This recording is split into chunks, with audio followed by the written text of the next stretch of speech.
பர்திமேயு சுவிசேஷ ஊழியங்கள் வழங்கும் நற்செய்தி நேரம். தேவ செய்தி பாஸ்டர் ஆர். அகஸ்டின். இந்த நாளில் உங்களோடு நான் பேசி வருகிறேன். போராட்டங்கள் எதற்காக வருகிறது? இந்த காலையில் நீங்களும் கூட ஒருவேளை எந்த போராட்டத்தில் உட்கார்ந்திருக்கீங்களா எனக்கு தெரியாது, மன சோர்ந்திருக்கீங்களா எனக்கு தெரியாது. ஆனால் உங்கள் வேதத்தை கையில் எடுங்க. விசுவாசத்துக்கு மட்டுமில்லை, ஊழியத்துக்கு மட்டுமில்லை, வாக்கு தத்தத்துக்கு மட்டுமில்லை, ஐயா நீங்கள் கண்ட தரிசனங்களுக்கு கூட போராட்டம் உண்டு. மறந்துடாதீங்க. என்னைக்கு சொப்பனம் அந்த சொப்பனத்துக்கு கூட போராட்டம் உண்டு. பரிசுத்தத்துக்கு போராட்டம் உண்டு. தீர்க்க தரிசனத்துக்கு போராட்டம் உண்டு. உங்க வேதத்தை 1 கொரிந்தியர் 15ஆம் அதிகாரம் 24, 25 வசனத்தை எல்லாரும் சேர்ந்து எடுப்பீங்களா? அப்படி எடுக்கிற வரைக்கும் அல்லேலூயா. நல்லதோர் போராட்டம் போராடுவோம், விசுவாசம் காத்துக்கொள்வோம். நல்லதோர் போராட்டம் போராடுவோம், விசுவாசம் காத்துக்கொள்வோம். நீதியின் கிரீடம் நமக்கு உண்டு, நேசர் வந்து கையில் தந்திடுவா. நீதியின் கிரீடம் நமக்கு உண்டு, நேசர் வந்து கையில் தந்திடுவா. என் நேசர் வந்து கையில் தந்திடுவா. கலங்கிடவே வேண்டாம், கலங்கிடவே வேண்டாம், கலங்கிடவே வேண்டாம், கலங்கிடவே வேண்டாம். நம் இயேசு கைவிட மாட்டார், நம் இயேசு கைவிட மாட்டார். உங்கள் துக்கம் சந்தோஷமாய் மாறும், உங்கள் கவலை கண்ணீர் எல்லாம் மறைந்து விடும்.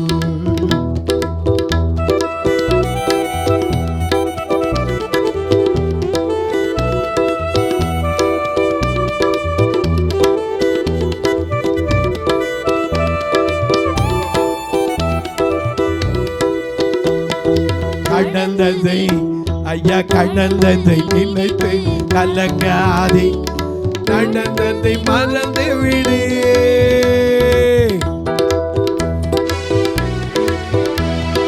கடந்ததை நினைத்து கலங்காதே, நடந்ததை மறந்து விடு.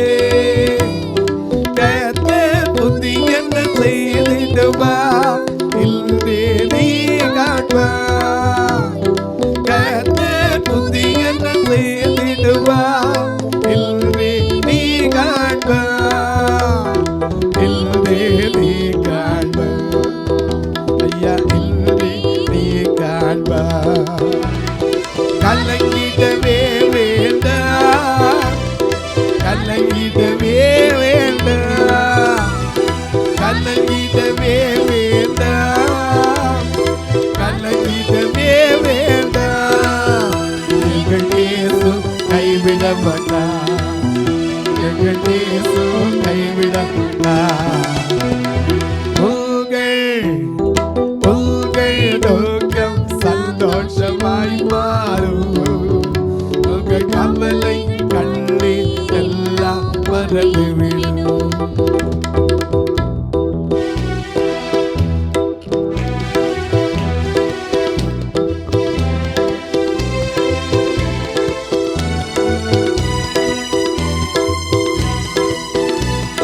நாளைக்கு மேலாக சோதிக்கப்பட ஒரு நாளும் விட மாட்டா.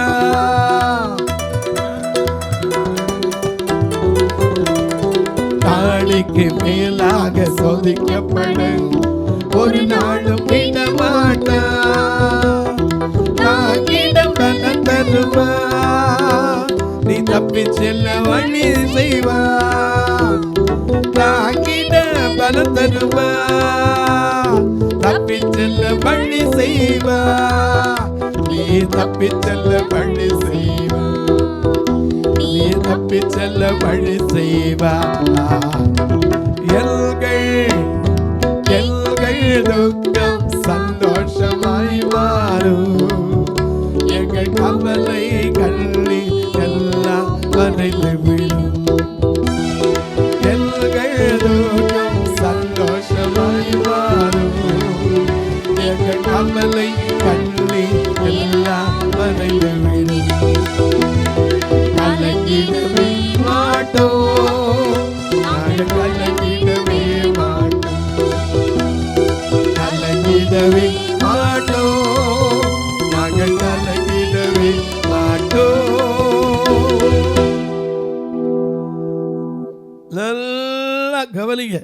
இப்ப வாசிக்க சொல்ல போற 1 கொரிந்தியர் 15:24-25. அதன் பின்பு முடிவு உண்டாகும். அப்பொழுது அவர் சகல துரைத்தனத்தையும் சகல அதிகாரங்களையும் வல்லமையையும் பரிகரித்து தேவனும் பிதாவுமாய் இருக்கிறவருக்கு ராஜ்யத்தை ஒப்புக் கொடுப்பார். எல்லா சத்துருக்களையும் தமது பாதத்திற்கு கீழாக்கி போடும் வரைக்கும் அவர் ஆளுகை செய்ய வேண்டியது பரிகரிக்கப்படும் கடைசி சத்துரு மரணம்.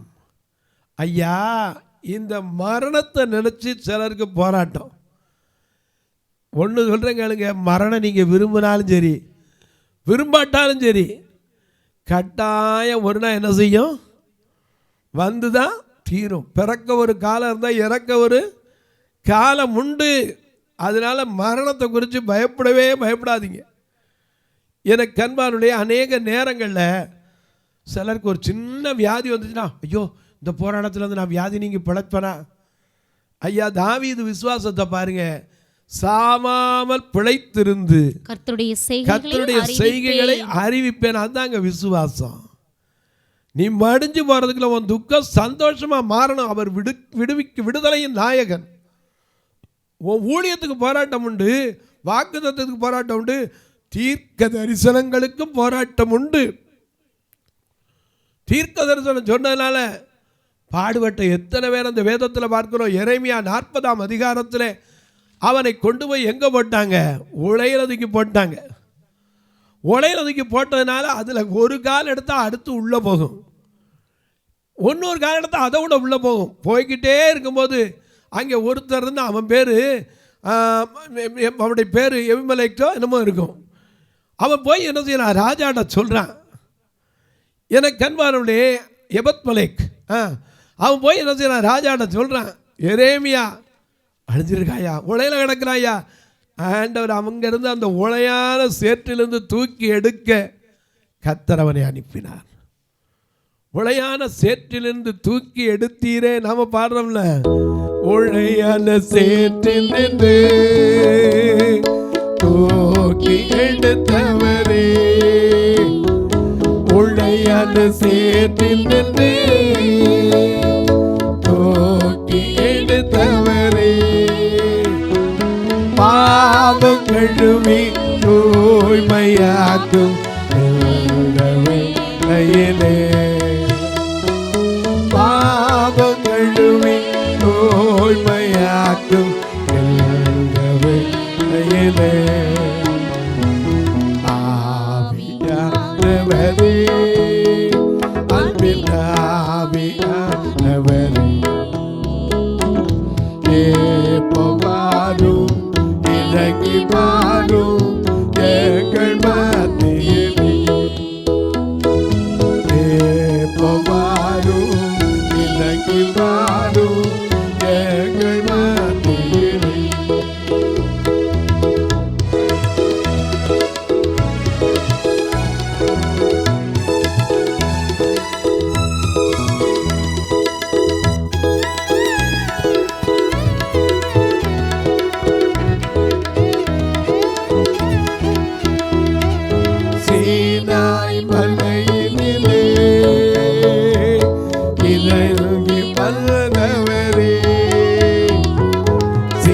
சீனாய் மலையினிலே இறங்கி வந்தவரே, எழுந்து சொல்லிக்க என்னை போற்றும் இந்த வேளையிலே, எழுந்து சொல்லிக்க என்னை போற்றும் இந்த வேளையிலே, ஆவியானவரே, அன்பின் ஆவியானவரே, எப்பவாரும் இறங்கி வாரும் எங்கள் மத்தியிலே.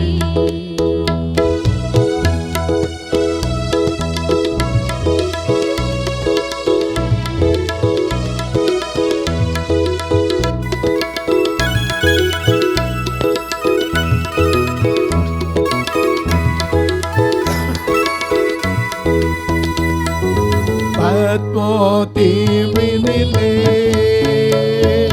பக்தனை தேற்றினீரே, தீவினிலே பக்தனை தேற்றினீரே,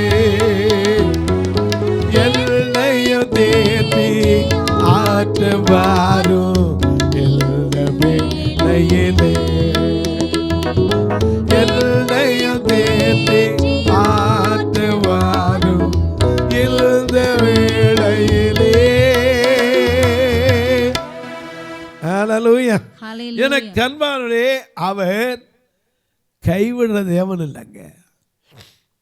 விசுவாசத்துக்கு போராட்டம் உண்டுன்னு சொல்லு, ஆண்டவருக்காக வைராக்கியம் நிற்கிறவனுக்கும் போராட்டம் உண்டு, தீர்க்கதரிசிக்கு போராட்டம் உண்டு.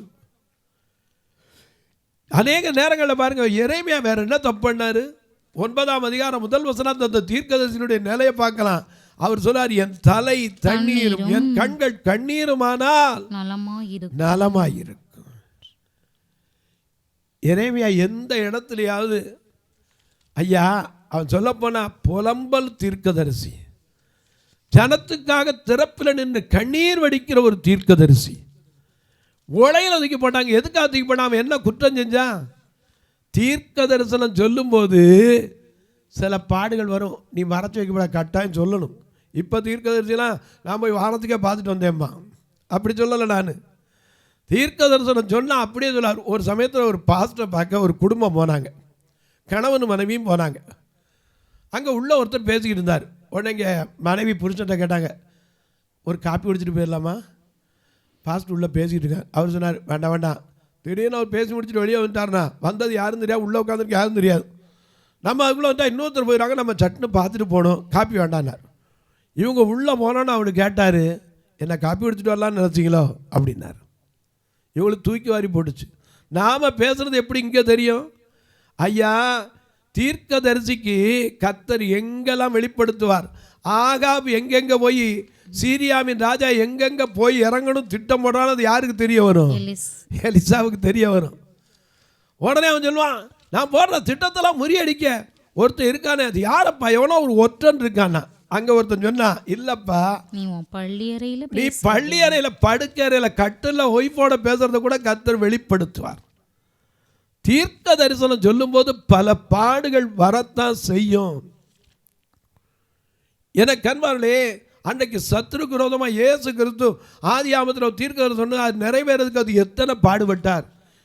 ஸ்திரிக்கும் முன்வித்துக்கும் அவள் வித்துக்கும் பகை உண்டாக்குவேன், அவரும் தலையை நசுக்குவார், குதிங்காலை தீண்டுவாயினார். ஸ்திரிக்கு கொடுக்கப்பட்டது. ஆனால் அந்த வாக்கு தத்தத்துக்காக நொறுக்கப்பட்டார். எத்தனை பாடுகள் அனுபவித்தார், எத்தனை பாடுகள். கடைசி வரைக்கும் தம் கடைசி சொட்டு ரத்தம் வரைக்கும் பாடுபட்டாரே. தீர்க்க தரிசனங்கள் நிறைவேற வேண்டும்.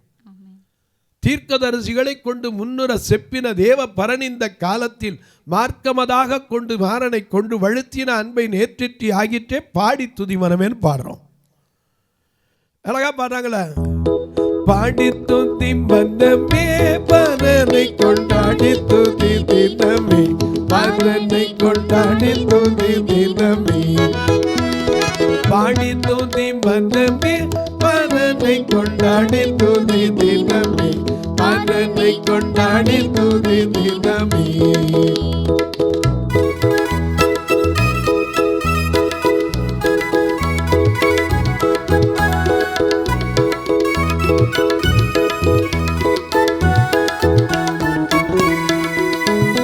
தீர்க்கதரிசிகளை கொண்டு முன்னுர, தீர்க்கதரிசிகளை கொண்டு முன்னுர, செப்பின தேவபரன் இந்த காலம் ஆக்கமதாக குமாரனை கொண்டு படுத்தின அன்பை நினைத்தாயிற்று. பாடி பாடி பாடி துதி மனமே, பரனை கொண்டாடி துதி தினமே, பரனை கொண்டாடி துதி தினமே.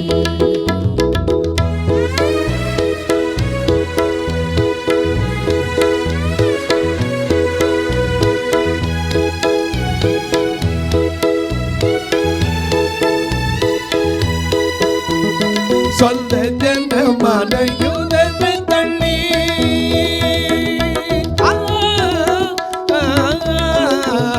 சொந்த ஜனமான யூதனை தள்ளி, கொலையில் கிடந்த புற ஜாதியாம், கொலையில் கிடந்த புற ஜாதியாம், மந்தையில் சேர்த்து பதம் பெறும் நம்மோடு, மந்தையில் சேர்த்து பதம் பெறும் நம்மோடு, மைந்தர்களாகின சந்தோஷத்திற்காக பாடி பாடி பாடி துதி மகமே, பரனை கொண்டாடி துதி தினமே, பரனை கொண்டாடி துதி தினமே. ஐயா நல்லா கவனிங்க. தீர்க்க தரிசனம் சொன்னவங்கலாம் எவ்வளவு பாடுபட்டாங்க. எனக்கு கண்மாவிலே தீர்க்க தரிசனம் சொன்னதுக்காக எரேமியா உலையில போடப்பட்டான். எலியா கேரி பாற்றங்கிற கூட அது ஓட அங்கே போய் காத்து கிடந்தான். அது மட்டும் இல்லை, எசவேல் எப்படா அவனை தீர்க்க சொல்கிறோம் இப்படி சொல்லுவான் தெரியுமா? கர்த்தர் என்ன சொல்கிறார் அப்படி சொல்லுவான். நீ போய் சொல்லு, என்னுடைய வார்த்தையின்படி அல்லாமல். 1 ராஜாக்கள் 17ஆம் அதிகாரத்தில் பார்க்கிறோம். என்னுடைய வார்த்தையின்படியே கீலேயாத்தின் குடிகளிலே திஸ்பியனாகிய எலியா யாரை நோக்கி தீர்க்க தரிசனம் சொல்றாரு? ஆகாப் யாரு? ராஜா, இஸ்ரவேலின் ராஜாவை நோக்கி தைரியமா சொல்றாரு. என்ன சொல்றாரு? என் வாக்கின்படியே அன்றி இந்த வருஷங்களிலே பனியோ மழையோ பெய்யாதிருக்கும் என்று இஸ்ரவேலின் தேவனாகிய கர்த்தருக்கு முன்பாக நிற்கிற நான் அவருடைய ஜீவனை கொண்டு சொன்னேன். கடைசி வரைக்கும் மழை பெய்யல. எசவேல் பார்த்தான், இந்த ஆளை பிடிக்கணும்டா, பிடிக்கணும். அவனுக்கு அந்த வார்த்தை தெரிஞ்ச போது போய் சூரச்செடிக்கடியில் போய், ஐயோ என் ஜீவனை கூட கசப்பாக்கிட்டீங்களே. எனக்கு கண்பானில்லை. அவனைத்தான் போய் தட்டி எழுப்பி, உனக்கு இங்கே என்னப்பா வேலை, நீ போக வேண்டிய தூரம் இனி எத்தனை தூரம் பயணம் செல்லணும் தேவா, இன்னும் எத்தனை காலம் பாடுவோம் நாதா, இனி எத்தனை தூரம் பயணம் செல்லணும் தேவா, இன்னும் எத்தனை காலம் பாடுவோம் நாதா, என்ன தாங்க முடியவில்லை தேவா, என்னை கரம் பிடித்து நடத்தும் ஐயா நாதா, என்னால் தாங்க முடியவில்லை தேவா, உன் கரம் பிடித்து தாங்க நாதா, இனி எத்தனை தூரம் பயணம் செய்யணும் தேவா, இனி எத்தனை காலம் பாடுவோம் நாதா.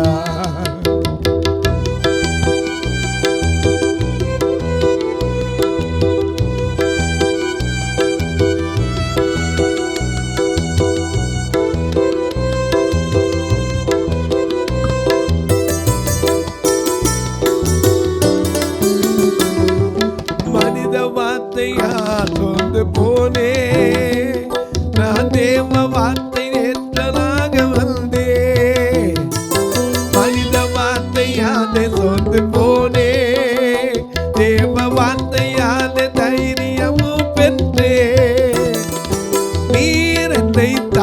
நடத்துமே,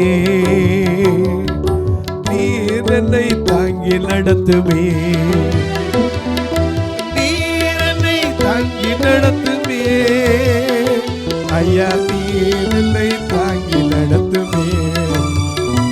இது எத்தனை தூரம் பயணம் செய்யணும் தேவா, இல்லை எத்தனை கால பாடுமுல்லை நாதா, எல்லாம் தாங்க முடியவில்லை தேவா, எல்லை கரம் பிடித்து நடத்துமில் நாதா, இல்லை எத்தனை தூரம் பயணம் செல்லணும் தேவா, இன்னும் எத்தனை கால பாடுமுல்லை நாதா. அவர் ஏன் பாடினா கிட்னியும் போய் கண்ணும் போயிடுச்சு, எத்தனை தூரம் இன்னும் பயணம் செய்யணும்னார். எலிசா வாழ்க்கையில் எல்லாம் எலியா வாழ்க்கையில் இருந்துச்சு. ஆனால் ஆகாபுக்கு பயந்து போய் சூரச்செடிக்கேட்டில் படுத்துட்டான். தீர்க்கதரிசனத்துக்கு போராட்டம் கெவியில் போய் விழுந்துக்கிட்டான். ஆண்டவர் அவரை திரும்பி கூப்பிட்டு, இங்கே உனக்கு என்ன காரியம், இன்னும் போக வேண்டிய தூரம் அவனேகம் உண்டு வான்னு கூப்பிட்டார். தீர்க்கதரிசிகளுக்கு இருந்த போராட்டம் கொஞ்சம் நஞ்சம் இல்லைங்க. அதனால தான் இயேசு கிறிஸ்து சொன்னார், லூக்கா 4ஆம் அதிகாரத்திலே மிக அழகாக அவர் தன்னுடைய சொந்த ஊராகிய நாசரத்துக்கு வந்திருக்கிறார். 4ஆம் அதிகாரத்திலே 18ஆம் வசனத்தில் அந்த ஆலயத்துக்கு வந்திருந்தார். அப்போ ஏசாயா தீர்க்கதரிசியின் புஸ்தகம் அவர் கையில் கொடுக்கப்பட்டது. அதை வாசித்த உடனே எல்லாரும் கண்களும் அவர் மேல் நோக்கமாக இருந்துச்சு. அதுக்கப்புறம் என்ன நடந்துச்சு, உடனே ஜனங்கள் எல்லாரும் அவரை பார்த்து சொன்னாங்க, எப்பா நீ எங்கெங்கோ ஏதோ அற்புதம் செஞ்சிய, கப்பர்நாமில் நான் செஞ்சேன், அந்த அற்புதத்தை இங்கேயும் செய்யி அப்படின்னு சொல்லுவீங்க. நிச்சயம் ஒன்றை தெரிஞ்சுக்கங்க, தீர்க்கதரிசி எவனும் தன் சொந்த ஊரில் என்ன செய்ய மாட்டான், அங்கீகரிக்கப்பட மாட்டான்னார். அது உண்மை. இன்னைக்கு எத்தனை பேர் எங்கெங்கோ இருந்தவங்க ஊழியத்துக்கு எப்படிலாம் வந்திருக்கிறோம். ஆனால் தீர்க்க தரிசனத்தினாலே போராட்டங்கள் உண்டு.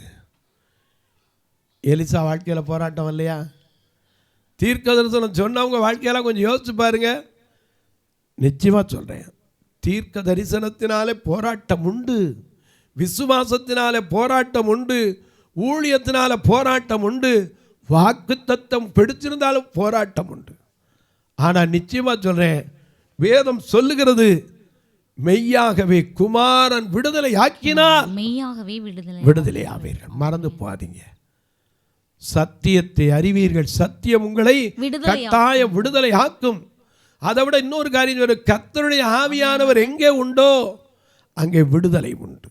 தொலைக்காட்சியில் பார்க்கிற என் அன்பு மக்களே, இந்த நிகழ்ச்சியை நாள்தோறும் பார்க்குறீங்க, கேட்குறீங்க, பரவசப்படுறீங்க, நல்லது. ஒரு வார்த்தை ஜெபம் பண்ணுறீங்களா? தடையில்லாமல் வரணும், இது தடையில்லாமல் நடக்கணும். ஒவ்வொரு நாளும் தொலைக்காட்சி நிகழ்ச்சிக்கு மட்டும் 5000 ரூபா செலவழிக்கணும். அது இது கிறிஸ்மஸ் மாதம்.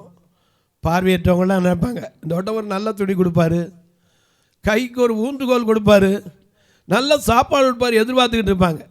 அவங்களுடைய ஆசைப்படி கர்த்தர் எங்கே இருந்தாலும் ஒத்தாசைகளை அனுப்பணும்னு நீங்கள் ஜெபம் பண்ணுங்க. எல்லாரும் போல் நான் நோட்டீஸ் போட்டு பத்திரிக்கை போட்டு நாங்கள் இவ்வளோ தேவை இருக்குது, இதில் நீங்கள் அதை செய்யுங்க யாரையும் சொல்லலை. ஏன்னா ஆண்டவர் நமக்கு எவ்வளவு தேவையோ, எந்த அளவு தேவையோ கரெக்டாக கொடுப்பார். இஸ்ரவேல் மக்களுக்கு மன்னா ஓடி ஓடி சேர்த்தான். கொஞ்சமாக சேர்த்தவனுக்கு குறைவாகவும் இருக்கலை, மிகுதியாக சேர்த்தவனுக்கு மீதியாகவும் கிடையாது. நான் சொல்லலை, யாத்திராவும் 16-18 அப்படி தான் சொல்லுது. மிகுதியாக சேர்த்தவனுக்கு மீதமானதும் இல்லை, கொஞ்சமாக சேர்த்தவனுக்கு குறைவானதும் கிடையாது. ஆண்டவர் குறைவில்லாமல் தருவார். நீங்களும் ஜெபம் பண்ணுங்க, கர்த்தர் ஏவினால் நீங்களும் தாங்கலாம்.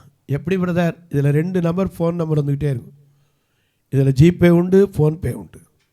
அப்படியா தொடரலாம். கணக்கு வைக்கணும்னா என்கிட்ட கேளுங்க, அதற்கான வழிமுறைகளை சொல்லுகிறேன். உங்கள் ஜெபக்காரி எது இருந்தாலும் சரி, காலை 10லேருந்து 5 மணிக்குள்ளே, ஞாயிற்றுக்கிழமையை தவிர. ஏன் பிரதர் ஞாயிற்றுக்கிழமைம்பீங்க? அன்னைக்கு 6 உட்காந்துருப்போம், உடனே நீங்கள் ஐயோ அடித்தே எடுக்கலையேன்னு சொல்லிடக்கூடாது. அதனால் ஞாயிற்றுக்கிழமை 10 மணிலேருந்து ஒரு 1 மணி வரைக்கும் டயத்தை விட்டுட்டு அப்புறம் கூப்பிடுங்க. இல்லை யாராவது தேடி வரீங்கன்னா முதல்லே கூப்பிட்டு சொல்லுங்கள். நான் மற்றவங்க ஏரியா ஃபோனை கொடுத்து வைப்பேன், நீங்கள் என்ன செய்யலாம், பதில் கேட்டுக்கலாம். உங்கள் ஜெபக்காரி எது இருந்தாலும் சொல்லலாம். இப்போ உங்களுக்காக நான் ஜெபிக்கட்டுமா? நல்ல பிதாவே, நன்றியோடு துதிக்கிறோம் சுவாமி. இந்த மன மகிழ்ச்சியான நல்ல நாளிலே போராட்டம் எதினால் வருகிறது? வாக்குத்தத்தத்தினால். விசுவாசி ஆயிட்டா, தீர்க்க தரிசனம் சொன்னா, எனக்கு அன்பானவர்களே, ஒவ்வொருவருக்கும் போராட்டம் உண்டு சுவாமி. ஒவ்வொருடைய வாழ்க்கையிலும் நல்ல போராட்டமாய் மாற கர்த்தர் உதவி செய்யும். இந்த நிகழ்ச்சியை பார்த்து கொண்டு வியாதியோடு போராடுகிறவர்களுக்காய் ஜெபிக்கிறேன். வேதனையோடு போராடுகிறவர்களுக்காய் ஜெபிக்கிறேன். கண்ணீரிலே போராடுகிறவர்களுக்காய் ஜெபிக்கிறேன். தனக்கு கொடுக்கப்பட்ட குடும்ப வாழ்க்கையை இழந்து போராடுகிற மக்களுக்காய் ஜெபிக்கிறேன். தன் உறவுகளை, பெற்றாரை, பிள்ளைகளை, உறவுகளை இழந்து தவிக்கிற மக்களுக்காய் ஜெபிக்கிறேன். வரப்போகிற புது வருஷம் ஒவ்வொருவருடைய ஐயா இழந்தது எல்லா சந்தோஷங்களும் சமாதானங்களும் திரும்ப கிடைக்கட்டும். வியாதியிலிருந்து விடுதலை வரட்டும், வேதனையிலிருந்து விடுதலை வரட்டும். வானத்திற்கும் பூமிக்கும் சகல அதிகாரம் கொண்ட இயேசு கிறிஸ்துவின் ஈடு இணையற்ற வல்லமையுள்ள நாமத்தில் ஜெபிக்கிறேன் நல்ல பிதாவே, ஆமென். சபை ஆராதனை ஞாயிறு காலை 10 மணி முதல் 12 மணி வரை. இடம் பர்திமேயு சுவிசேஷ ஆலயம், அன்னை சத்யா நகர், இளமனூர் அஞ்சல், சக்கிமங்கலம் வழி, மதுரை மாவட்டம். பின்கோட் 625201 மற்றும் பர்திமேயு சுவிசேஷ ஜெப வீடு, flat number 107, Eden garden, Muthur, Tirunelveli. Pincode 627011. சிறப்பு உபவாச கூட்டம் ஒவ்வொரு மாதமும் 2வது சனிக்கிழமை காலை 10 மணி முதல் 1 மணி வரை நாகர்கோவில் YMCA ஹாலில் வைத்து நடைபெறுகிறது. மற்றும் ஒவ்வொரு மாதமும் 4வது சனிக்கிழமை காலை 10 மணி முதல் 1 மணி வரை திருநெல்வேலி புதிய பேருந்து நிலையம் அருகில் உள்ள கிரேஸ் ஹாலில் வைத்து நடைபெறுகிறது. எங்கள் எல்லா ஆராதனைகளிலும் கலந்து கொண்டு தேவனை மகிமைப்படுத்த அன்பாய் அழைக்கிறோம். உங்கள் உதாரத்துவமான காணிக்கைகளினால் இவ்வூழியத்தை தாங்க விரும்பினால் R Augustine, account number 5021364331, IFSC code IDIB 000B066, Indian bank, BP Kulam, Madurai. GPay number 9842181917, BGM ministries மற்றும் 9442559772, பிளைண்ட் மினிஸ்ட்ரீஸ் அகஸ்டின். உங்கள் தொடர்புக்கு பாஸ்டர் ஆர் அகஸ்டின், பர்திமேயு சுவிசேஷ ஊழியங்கள், நாகமலை, புதுக்கோட்டை, மதுரை 625019. தொலைபேசி எண்கள் 9842181917 மற்றும் 9442559772. கர்த்தர் தாமே உங்களை ஆசீர்வதிப்பாராக.